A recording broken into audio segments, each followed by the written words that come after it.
How to edit photos using basic adjustment. First of all, open the app and import the photo you want to edit. On the editing screen, you will see several tools like Action, Presets, Crop, Edit, Masking and Remove. Tap on Edit to access the basic adjustment tool.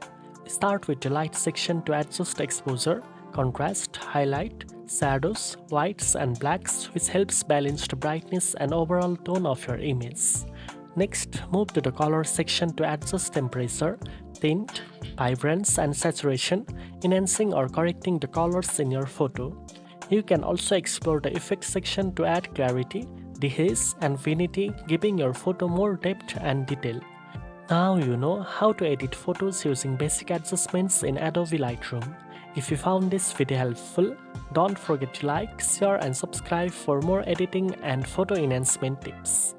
Thanks for watching and I'll see you in the next one.